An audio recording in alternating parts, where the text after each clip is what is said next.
Guys Godrej का 1.5 ton 5 star AC है। अभी से लगे हुए यहाँ पे काफ़ी दिन हो गए हैं और आप देख सकते हो कि अभी ऑन है। 25 पे मैंने चला रखा है और ठंडी हवा बढ़िया दे रहा है। यहाँ पे मैंने इसका एनर्जी मीटर भी लगा रखा है। अभी इस पे 1328 का लोड चल रहा है क्योंकि मैंने अभी से टर्बो कर रखा था, अब टर्बो हटा दिया है। तो इसमें गाइस क्या है, इसमें आपको 6.15 एम्पेयर का GMCC का कंप्रेसर मिल रहा है और आउटडोर में आपको डबल लो कंडेंसर मिल रहा है। और गोदरेज का एक वेल नोन ब्रांड है, तो इसलिए मुझे बस ये थोड़ा वैल्यू फॉर मनी ऐसी लगता है। लेकिन इसके आउटडोर के फिन्स पे, मतलब यू बैंड्स की बात नहीं कर रहा, मतलब फिन्स पे आउटडोर के, उस पर मुझे कोई प्रोमिनेंट कोटिंग नहीं मिली। मतलब जैसे ब्लू कोटिंग, गोल्ड कोटिंग या ग्रीन कोटिंग देते हैं बाकी सब ब्रांड, ऐसी कोटिंग नहीं थी। लेकिन बाकी सब गाइस एसी में सही है, मतलब ग्लॉसी वाइट बॉडी है। और मैं आपको इसकी स्टिक, मतलब ये एनर्जी लेवल पे दिखाता हूँ क्या क्या है। तो यहाँ पे आपको इस पे 5.65 की IACR रेटिंग मिल रही है और यहाँ से आप मॉडल नंबर वगैरह भी देख सकते हो। 4800 वॉट्स की कूलिंग कैपेसिटी है और 657 यूनिट्स पर आवर का पर ईयर का एनुअल एनर्जी कंजम्पशन है। यहाँ से गाइस आप देख सकते हो क्या डिज़ाइन है।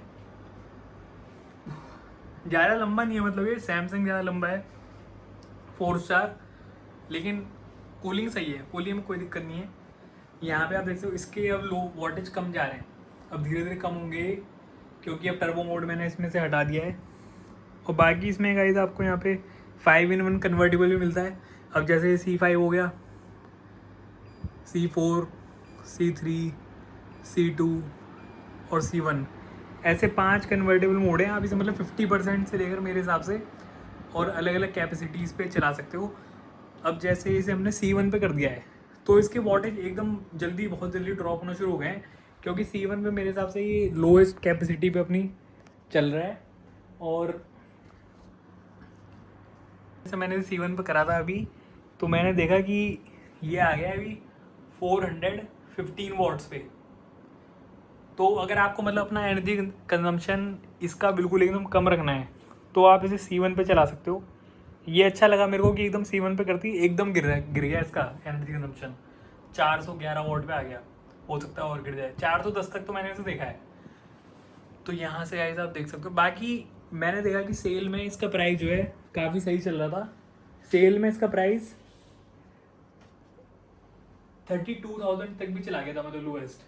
तो इसलिए गाइस मुझे वैल्यू फॉर मनी ऐसे लगा, मतलब कि आपको कम प्राइस में एक ब्रांड भी मिल रहा है और सर्विस भी आपको होपफुली मिल जाएगी क्योंकि गोदरेज एक वेल नोन ब्रांड है। डबल लो कंडेंसर मिल रहा है आउटडोर में और GMCC का कंप्रेसर है 6.15 एम्पेयर का। वही ज़्यादातर इस चीज़ में गाइस यूज़ होता है। मैंने आपको अपनी वीडियोस में दिखाया ही, और कौन कौन से ब्रांड में सब में 6.15 एम्पेयर GMCC का कंप्रेसर है। बस सैमसंग में और कैरियर में अलग है।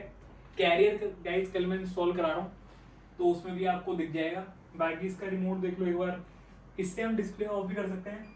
जैसे नाइट है, आपको सोना है, तो ये भी जो लाइट जलती है ना, ये भी पसंद नहीं होगी लोगों को। तो ये वाला डिस्प्ले हम इस पर यहाँ पे डायरेक्ट बटन दे रखा है डिस्प्ले का। कोई जैसे पैनासोनिक में क्या है कि एक बटन को 5 सेकंड तक दबाओ फिर वो डिस्प्ले बंद होता है, ऐसा नहीं है। डायरेक्ट डिस्प्ले है, वैसे दबाओ बंद हो गया। और कन्वर्टेबल भी है, फैन स्पीड भी आप कर सकते हो और ड्राई मोड भी है इसमें ह्यूमिडिटी के लिए। ये पानी का साइन इसमें आ गया बना हुआ, तो ये भी आप लगा सकते हो। तो छोटा पैकेज है गाइस, मतलब सस्ता एसी है और लेकिन आपको फीचर सारे दे रहा है। ऑटो मोड भी है, सब कुछ गाइस इसमें दिया हुआ है। आई सेंस है, लेकिन आई सेंस मैं रिकमेंड नहीं करूँगा यूज़ करो। आई सेंस में कुछ नहीं है, मुझे थोड़ा एनर्जी कंजम्पशन ज़्यादा लगा आई सेंस में, क्योंकि मतलब ये ऐसी कैसी सेंस करेगा कि रूम में कितने लोग हैं, मुझे तो नहीं लगता ही कर पाएगा। बस ये क्या करेगा कि अपना थोड़ा कूलिंग ज़्यादा बढ़ा देगा, बस यही है। हो सकता है वो कुछ और भी हो। बाकी इसमें स्विंग वगैरह भी है ये सब, तो ये भी आप देख सकते हो। तो गाइस ये मुझे बताना था। बाकी स्लीप और टाइमर भी है। अगर आपको एसी 33-34,000 मिल रहा है तो मेरे हिसाब से मतलब ये ठीक है, वैल्यू फॉर मनी। बाकी अभी लॉन्ग टर्म टेस्ट होगा, उसमें पता चलेगा कि आगे कैसी परफॉर्मेंस रहती है और क्या रहता है। लेकिन अभी तक तो मतलब जैसे काफ़ी दिन हो गए तो सही है। लाइक और सब्सक्राइब कर देना। बाय।